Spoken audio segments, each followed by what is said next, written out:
Hey everyone, in this video I'll be breaking down the most overlooked step in building a business system. And I'll tell you a quick story of why I decided to record this video. One of the companies reached out to me and they said, Ilya, we got this huge system, right? And we're currently using it, but one of our developers who built this system just left. So he quit the company and now things start breaking, falling apart, and we don't know how to fix them. And this is why we can't do some of the day-to-day tasks that we have to get done. So could you just come in, again, help us figure out what's going on and help us improve the system so again it works sustainably and we know we can rely on that system. So this is what I did, and with the first day I just dived into all the components of the system, trying to figure out what are the data structures, what are all the tools that were used, what are all the automation pieces that are part of this system.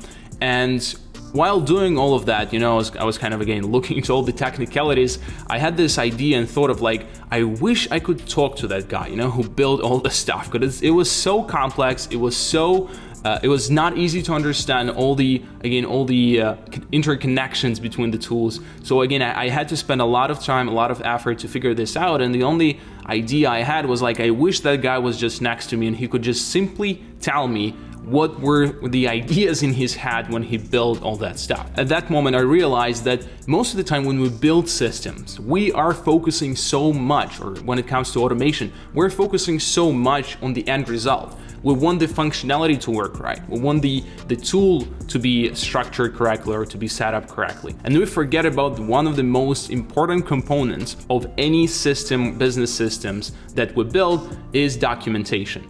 And again, as you can imagine, based on the story I told you, again, the main idea of documentation and what I wanted really to get from documentation at that point was simply communication. So I just wanted to communicate to that guy who built the system so that I can figure out how I can improve that system, right? And how we can make it more efficient and more streamlined. So that's just the beginning of the story. And with all that said, I want to dive a little bit more into discussing what documentation really is. The documentation is essentially, as I said, a communication tool, right? So that's the main reason of why we create documentation, and we can describe this in two ways, I would say. One is documentation helps the stakeholders, right, or the end users of the product or service to make or get the most value out of that product or service, and I'll give you an example just in a second. And the second way is just documentation is the information that bridges that gap between people who build products or services and people who consume those products or services. Again, that's exactly what happened with me when I was troubleshooting that system.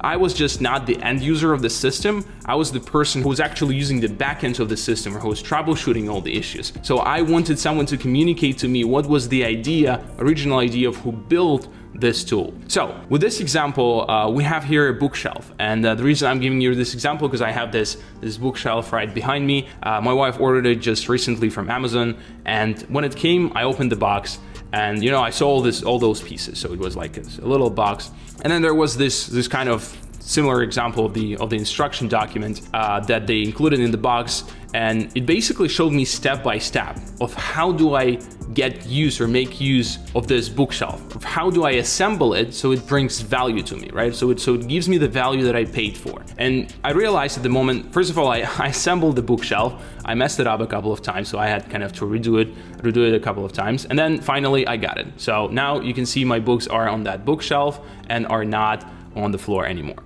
So that's great.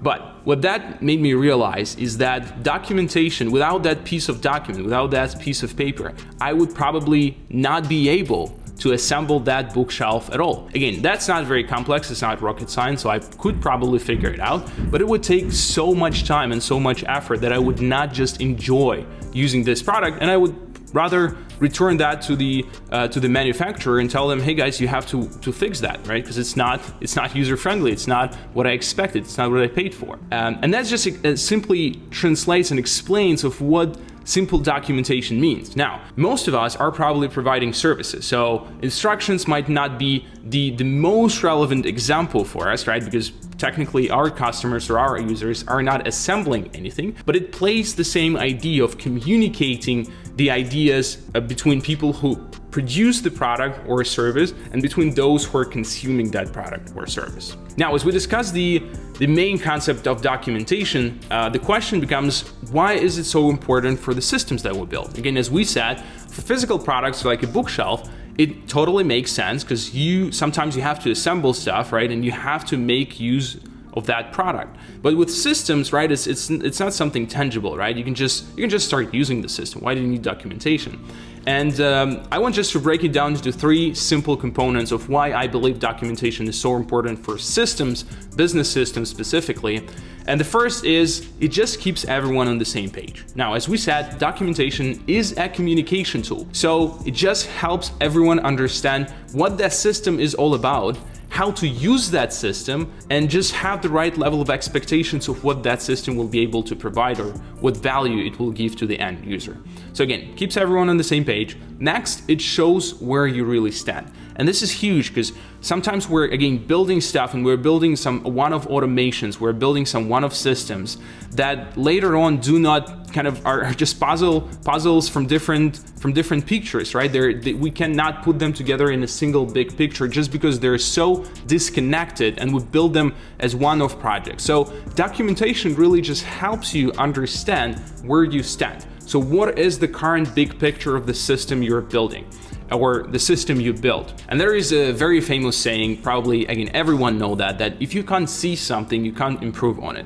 And this is why documentation becomes that something that you can see, something that you can analyze, you can share with other people, and then you can brainstorm ideas of how to improve on some things. And every time you improve things, you build something new, you do not start from scratch. You don't start from zero and you start from all the discussions that you had before, right? But you have, again, some level from where you start. So if you ended up a year ago building system on level 1, you're not gonna start from level 0. You're gonna go to that level 1, read through the documentation, and then start building on top of that. So again, just extremely helps keep everyone on the same page and also understand where you stand and take that snapshot at the moment of time of where your business really is. And the last piece is stops knowledge from walking out of the door. I had experienced this myself. Again, I worked at the time in the department, data management department. So we had like around 50 or 60 team members, and there was one guy who knew how to use a specific platform, a specific tool that would help us manage metadata for all the data that we were hosting. And you can imagine that one day he quit. He left the company, and literally no one knew how to use that software. That software was crucial because it basically communicated what the data was stored was all about. So that person quit. No one knew what was going on. There was no documentation in place. That person didn't put anything, and he basically took all the knowledge that he built during his stay in the company and he left.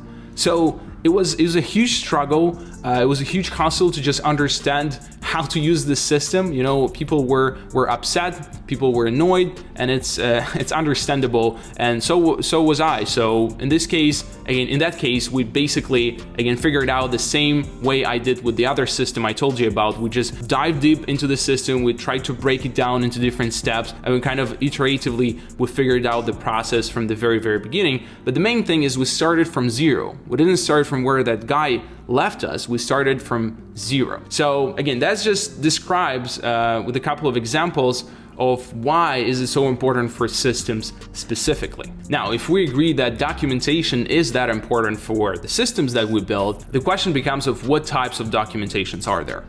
I'm not going to dive very deep into details of like which documentation types are the best or which format you should put it in. I just want to break it down of how I think about this and how I structure it in my head. Because there are essentially two types of documentation. The first one is user-facing. So this is documentation like we discussed with the bookshelf that helps the end user make sense of the product or service that they are getting. So this is something that helps them use and get benefit or get value from the product or service. And you can also consider this some sort of as a front end to your product or service, front end documentation. So this can include all the FAQs, troubleshooting guides, and troubleshooting guides not from the technical perspective, but for user perspective. When they use the system, the front end of the system, how do they troubleshoot when something happens? If something breaks on the back end, how do they find a workaround? What do they need to do? It's also step-by-steps or SOPs. Again, it's basically the same thing, standard operating procedures, just describing how to complete the steps of the process precisely, right? So that the outcome of the single step of the process can be predictable and you can kind of execute that step day in and day out and have the same outcome over and over again. And the last piece is, or an example, is the process flowchart. I enjoy creating those. They are my favorite. Some people might say that the process flowcharts are overkill for some companies, but I believe even the simplest flowchart, when you put it together, the diagram, just to see what is the order of the steps, it just brings so many questions that you've never thought before. I've done this exercise probably hundreds of times with different companies, and it's just so interesting of when you put this together, what are the ideas, the questions, issues that we're finding inside the process. Is just fascinating. So I believe this type of documentation is essential, and it helps just me because probably the way my brain works is I like to see things in structure. I like to see things step by step and also visually, not just written in text. It's just why process flowcharts, I believe, are so effective. The second part of documentation is technical, or you can think as a backend documentation. This is something that the end user or the stakeholders, not the stakeholders, but the end users are not seeing. So if you're using a system, let's say there is a website, right? The front end of the website is the web page that you're seeing, is the buttons that you're clicking, or the colors that you're seeing on the website. Now the back end of the website is not colorful at all. It's all code, it's all automation components, it's all data pipeline. So this is all the technical stuff that people have to know in order to build, improve, and manage that specific system. So if you're, and the couple of examples of technical documentation or backend documentation can be system architecture diagrams. It just basically simply shows you all the components of the systems, how they interact with each other, what's the data flow. The database schema diagrams, again, it just tells you how do you store the data. It might be a little technical for some people, again, who are using the software, but it is essential for people who are troubleshooting or who are managing or improving that specific system that you have in the company. And the last piece is error handling and troubleshooting guide. Again, if something goes wrong, what do you do? And it's not for the people now who are using the front end of your product or service, but it's for the people who are using the back end. People who are actually seeing all the automation components of how do they troubleshoot it. If something breaks, what do they do? Do they turn it on? Do they turn it off? Do they replace it with something? Do they update it? What's happening there? Now, the number one issue and the number one problem I had with these two types of diagrams is that I ignored the second option.